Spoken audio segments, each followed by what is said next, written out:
मैं वक्तव्य के लिए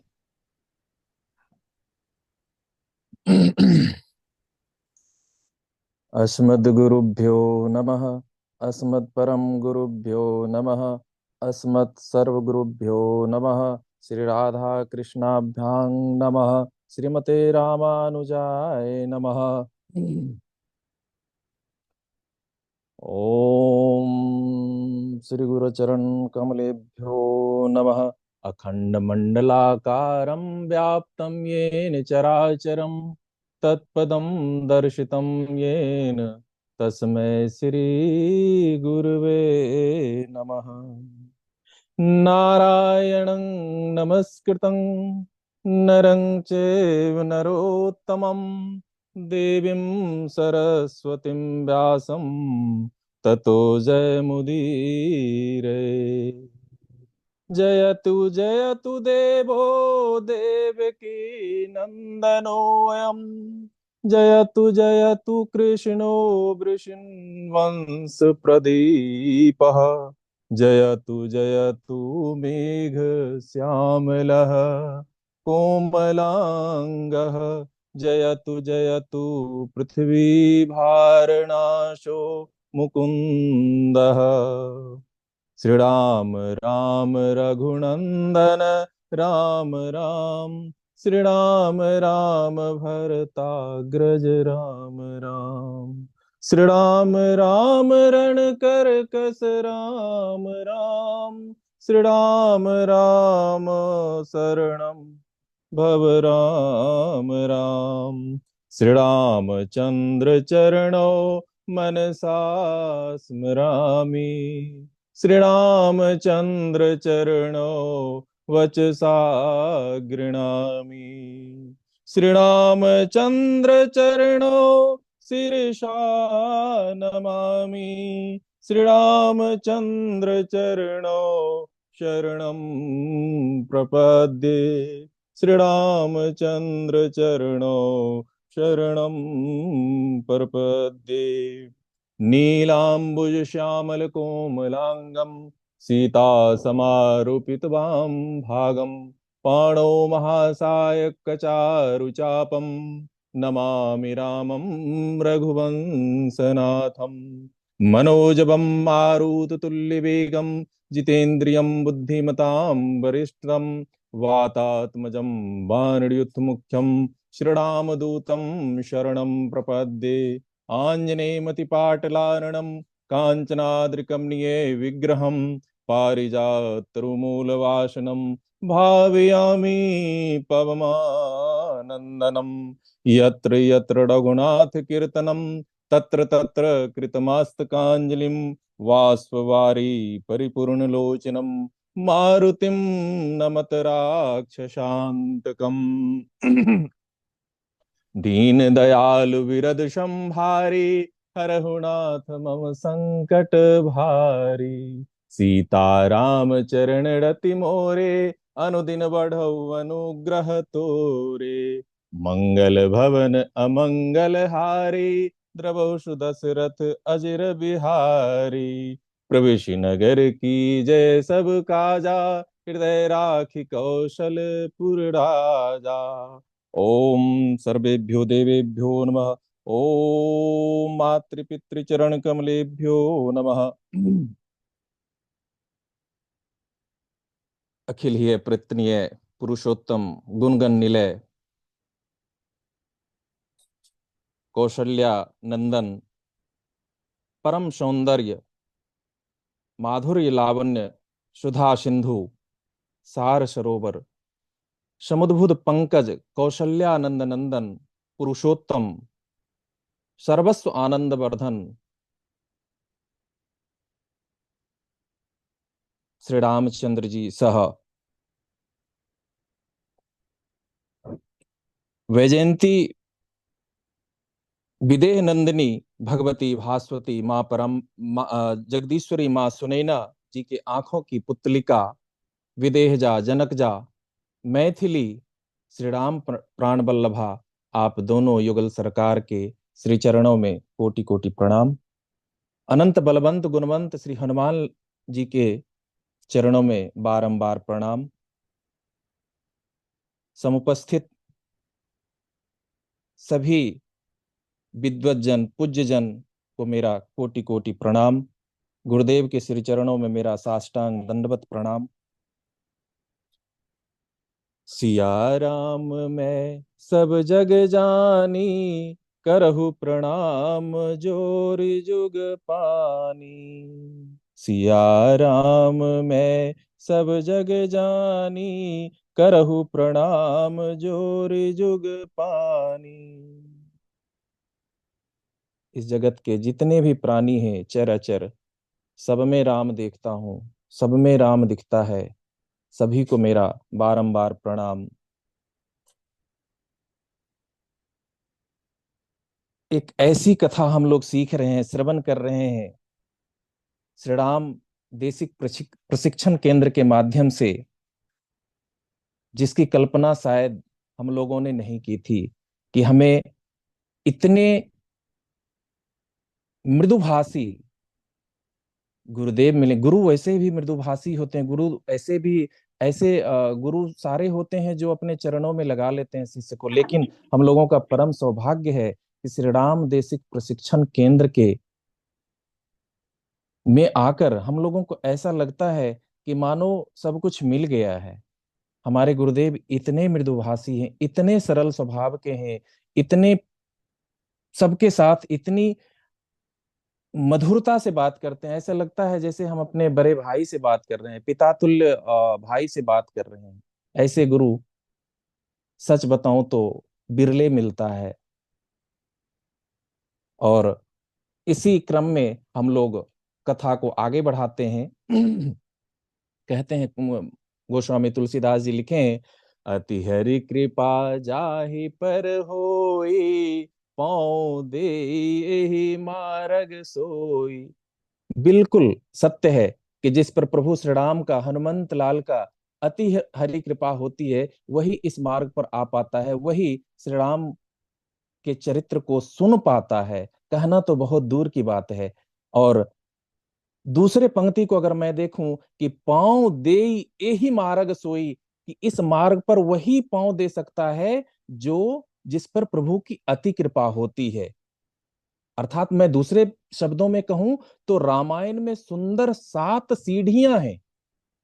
7 सीढ़ी अर्थात जो 7 कांड का वर्णन किए हैं गोस्वामी तुलसीदास जी ने, उसको अगर मैं 7 सीढ़ी मान लूं तो वह भगवत प्राप्ति करने के लिए, हरि चरणारविंद को प्राप्त करने के 7 सीढ़ी हैं। जिसको अगर हम एक एक सीढ़ी मानकर अपने आप को उस सीढ़ी पर चलते जाएं, सीखते जाएं, एक एक रास्ते पर बढ़ते जाएं, तो हमारा जन्म सफल हो जाएगा और हमारा जीवन सफल हो जाएगा। और तभी हम समझेंगे कि हम पर प्रभु की अति हरि कृपा हुई है, तभी हम यह सीख पा रहे हैं। और दूसरे शब्दों में अगर कहूं तो अति हरि कृपा जाहि पर हुई, ये तो सच बात है, हुई तभी हम श्री राम देसिक प्रशिक्षण केंद्र में आकर हम श्रवण कर रहे हैं, सीख रहे हैं, प्रशिक्षण ले रहे हैं। परंतु अति हरि कृपा मुझ पर और भी हुई है, हम सब पर, क्योंकि हमें इतने सुंदर गुरुदेव मिले हैं, इतना सुंदर प्रशिक्षण केंद्र मिला है। यह भी हरि कृपा के ही कारण हुआ है। अन्यथा शायद इधर उधर हो जाते और पता नहीं किस भाव में चले जाते, और शायद वह कृपा ना हो पाती। इस कलयुग के पाप को नाश करने के लिए आगे गोस्वामी तुलसीदास फिर लिखते हैं कि मंगल करनी कलिमल हरणी, तुलसी कथा रघुनाथ की, गतिकुर कविता सरित की, ज्यो सरित पावन पाथ की। इस कलयुग के पाप का नाश करने का एकमात्र साधन अगर है तो वह है श्री राम का नाम, प्रभु भक्ति। और साथ में ऐसे अगर परम गुरुदेव मिल जाए, ऐसे अगर मृदुभाषी गुरुदेव मिल जाए, तो बिल्कुल अनडाउटेडली हम लोगों का कल्याण तो होगा ही होगा, और हमारे समाज की कुरीति भी मिटेगी, और हमारे समाज में न जाने कितने ऐसे अनजाने कुकृत हो जाते हैं, पाप हो जाते हैं जाने अनजाने में, वह भी मिटेगा अगर ऐसे प्रशिक्षण केंद्र से हम सब सुने। आइए हम बढ़ते हैं आगे। जैसा कि मैंने एक चौपाई बोला कि प्रवेशी नगर की जय सब काजा, हृदय राखी कौशलपुर राजा। कौशलपुर राजा को हृदय में रखकर छोटी सी एक वाक्य सुनाता हूं कि हनुमंत लाल जी हमेशा, जैसे कि पहले वाले चौपाई में मैंने कहा, और गुरुदेव ने भी आज वही वही चीज समझा है। यत्र यत्र रघुनाथ कीर्तनम तत्र तत्र कृतमस्तकांजलिम वास बारी परिपूर्ण लोचनम मारुतिम नमत राक्षसांतकम। जहां जहां प्रभु का नाम होता है, जहां जहां श्री राम चरित्र गाया जाता है, श्रवण किया जाता है, श्री राम की कथा होती है, वहां वहां स्वतः श्री हनुमान जी पहुंच जाते हैं, और सबसे पहले श्रोता के रूप में पहुंचते हैं। सबसे पहले अगर कोई पहुंचते हैं कथा में तो हनुमान जी पहुंचते हैं। एक बार हुई कि जितने लोग दरबार में वहां रहते थे, जितनी सखियां रहती थी, वो सब बड़े परेशान होते थे कि हनुमान जी हमेशा श्री राम भगवान के सेवा में रहते हैं, इनको इनसे थोड़ा सा इनको हटाया जाए, इनसे सेवा ली जाए, हम लोगों को भी मौका मिलना चाहिए। तो मीटिंग बुला लिए उन लोगों ने, सभी सखियों ने, बाकी दरबारियों ने, कि एक स्लिप बनाते हैं और उस पे टाइमिंग के हिसाब से थोड़ा सा हम लोग भी सेवा करें प्रभु की। तो मीटिंग बुला ली गई, और हनुमान हनुमान जी को पता भी नहीं था। तो मीटिंग में एक पर्ची बनाया गया और उसमें टाइमिंग के अकॉर्डिंगली सब चीज लिख लिया गया कि इतने बजे से इतने बजे ये सखी करेंगी, इतने बजे से इतने बजे ये करेंगे, इतने बजे से इतने इतने बजे भरत लाल जी करेंगे, शत्रुघ्न जी करेंगे, लक्ष्मण जी करेंगे। इस तरह से एक रूटीन जिसको बोलते हैं वो बना लिया गया। और हनुमान जी अनभिज्ञ थे, उन्हें नहीं पता कि एक मीटिंग भी चल रहा है। और वो उस स्लीप को, उस रूटीन को प्रभु श्री राम के समक्ष दरबार में लाया गया और प्रस्तुत किया गया। प्रभु ने पूछा क्या है, तो बस प्रभु देख लीजिए एक बार। प्रभु देखे उस पर्ची को, स्लीप को, रूटीन को, और मुस्का दिए। और किसी स्लीप को जब बनाते हैं तो घर के जो प्रधान होते हैं, मुख्य होते हैं, वो नीचे अपना हस्ताक्षर कर देते हैं या उस पर अनुमति दे देते हैं, ठीक है। तो प्रभु ने कुछ नहीं देखा, तो उस पर एक सखी बोली कि प्रभु इस पर अपना हस्ताक्षर कर दीजिए। तो उन्होंने हस्ताक्षर कर दिया, चले गए। अब सब सेवा में लग गए, हनुमान जी को बगल कर दिया। हनुमान जी बोले ऐसा कैसे? तो बोले नहीं, ये तो प्रभु ने साइन कर दिया है, इतने बजे से इतने बजे मेरा रूटीन है, इतने बजे से इतने बजे मेरा रूटीन है। अब रात में प्रभु शयन कक्ष में गए, तो हनुमान जी व्याकुल परेशान कि मुझे तो प्रभु की भक्ति नहीं मिल रही है, माँ का चरणारविंद नहीं मिल रहा है, मैं क्या करूं? तो एक बार माँ देख ली, बहुत व्याकुल थे हनुमान जी, बहुत पतले दुबले हो गए, रो रहे थे। तो माँ आई, माँ तो माँ होती है, करुणामयी होती है। माँ आई, पूछी कि हनुमंत क्या बात है, आप बहुत उदास हैं, रो रहे हैं, क्या हुआ? और बिलख कर रोने लगे हनुमान जी। तो माँ पूछी क्या हुआ हनुमान जी, बताइए, मुझसे बताइए, मैं माँ हूँ, बताइए। तो हनुमान जी रोने लगे, और रोते रोते कुछ बोल नहीं पा रहे थे। तो बोले हनुमान जी कि माँ, सब तो ठीक है, आप जब शयन कक्ष में चली जाती हैं तो मैं सेवा नहीं कर पाता हूँ उतने उतने देर के लिए, और मैं आपके चरणारविंद से दूर हो जाता हूँ, मैं बहुत व्याकुल रहता हूँ उतना समय। माँ तो माँ होती है। माँ ने ऐसे माथे पे हाथ फेरा और पीछे ऐसे पीठ से हाथ निकाल दिया। उससे एक सखी उत्पन्न हुई, और माता ने कहा ठीक है, ये आपके रूप में ये सखी रहेंगी। चूंकि यह महिला है तो यह मेरे हर एक कार्य में, मेरे मेरे पूजा में, मेरे नहाने में, मेरे हर एक कार्य में मेरे संग रहेंगी, और उनमें आपके ही स्वरूप रहेंगे, तो आपका सेवा हमेशा रहेगा। हनुमान जी अति प्रसन्न हुए। दूसरा प्रसंग था कि हनुमान जी जब वो रूटीन पे साइन कर दिए, तो सभी सेवा करने लगे और हनुमान जी को मौका ना मिले। अब हनुमान जी व्याकुल हुए। अब हनुमान जी तो हनुमान जी हैं, उनसे चतुर गुणवंत कौन हो सकता है? हनुमान जी अब दिमाग लगाने लगे कि करें क्या करें। तो सब सेवा तो बढ़ चुका है, चरण सेवा वो कर रहे हैं, ये सेवा वो कर रही है, वो सखियां कर रही हैं, भरत जी कर रहे हैं, लक्ष्मण जी कर रहे हैं। तो हनुमान जी ने एक दिमाग लगाया, अच्छा, जब जब प्रभु जम्हाई लेंगे तो चुटकी मैं बजाऊंगा। चुटकी जम्हाई लेने के बाद चुटकी बजाना चाहिए, ये शुभ माना जाता है। तो हनुमान जी ने ऐसा मन में विचार किया कि जब जब प्रभु जम्हाई लेंगे तो उनके उनके हाथ को कष्ट ना हो, उनके जगह पे मैं चुटकी बजा दिया करूंगा। ये सेवा शुरू कर दिए। अब उनके चरणारविंद में, उनके चरण में हमेशा हनुमान जी बैठने लगे, बैठ गए। अब जब जब प्रभु जम्हाई लेते थे, जैसे हाफी भी कुछ लोग बोलते हैं, तो वो लेते थे तो वो हनुमान जी चुटकी बजाते थे। अब जम्हाई तो कभी भी आ सकती है, रात में भी, सोने वक्त भी, जब तक नींद ना आए तब भी आ सकती है। अब वो हनुमान जी उनके चरण में हमेशा बैठे रहे। बाकी जो सेवादार थे वो पूछे कि हनुमान जी आपका तो कोई समय नहीं है, आप अभी यहाँ क्या कर रहे हैं? तो उन्होंने जवाब दिया कि मैं कुछ नहीं कर रहा हूं प्रभु, जब जब जम्हाई लेते हैं तो मैं उनके हाथ को कष्ट न देते हुए मैं उनके जगह पे चुटकी बजाकर मैं बस इतनी सी सेवा कर रहा हूँ। बड़े आश्चर्य में सभी पड़ गए कि ये तो हनुमान जी चतुराई का काम कर गए, ये तो हमेशा उनके चरण में ही बैठे रहते हैं। तो उसके बाद एक बार क्या हुआ कि प्रभु सो रहे थे और तो नींद आने लगी प्रभु को। तो हनुमान जी सोचे कि प्रभु सो रहे हैं तो मैं एक काम करता हूँ, मैं चौखट पे बैठ के हमेशा चुटकी बजाता रहता हूँ, पता नहीं कब उनको नींद में भी कई बार होता है कि जम्हाई आ जाती है, तो मैं चुटकी बजाता रहता हूँ। प्रभु ऐसा हुआ कि वो चुटकी बजा ही रहे थे कि प्रभु मुंह खोले, और मुंह खोले तो खुले रह गया। अब सबको पता चला, माँ जानकी को पता चला। उन्होंने जाके कौशल्या माता को बोला, कैकेयी माता को बोला, सुमित्रा माता को बोला, भवन में सबको जाकर बताया गया कि ऐसे ऐसे प्रभु मुख खोले हुए हैं और मुख को बंद ही नहीं कर रहे हैं। सभी जितने तरकीब थे, जितने उपाय थे, सब कर रहे हैं, लेकिन प्रभु मुख बंद ही नहीं कर रहे हैं। और हनुमान जी बाहर बैठकर अपना चुटकी बजाए जा रहे हैं। अब करें तो क्या करें? अब फिर कौशल्या माता कहती हैं कि अब इस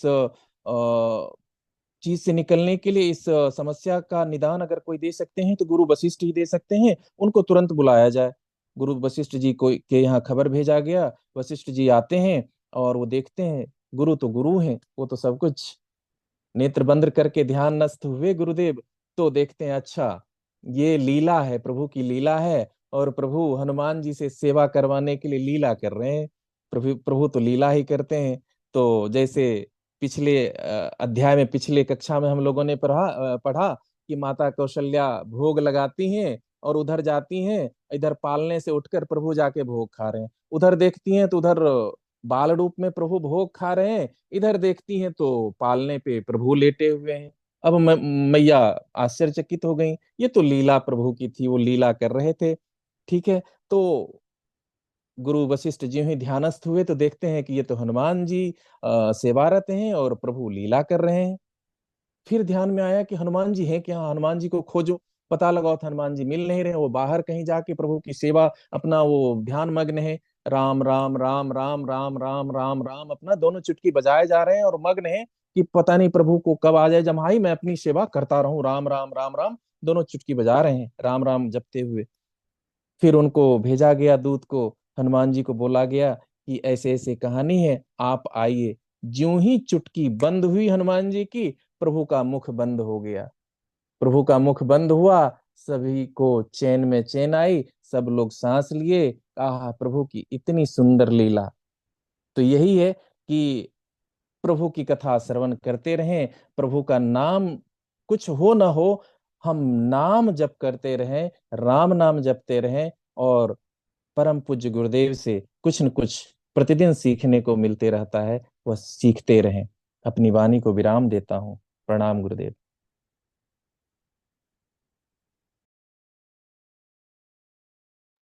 बहुत बढ़िया भैया, आपने सुनाया हनुमान जी का।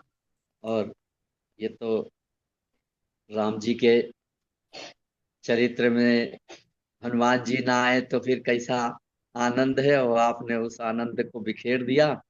बहुत बहुत लय से, और आपने बिल्कुल भावपूर्ण सुनाया।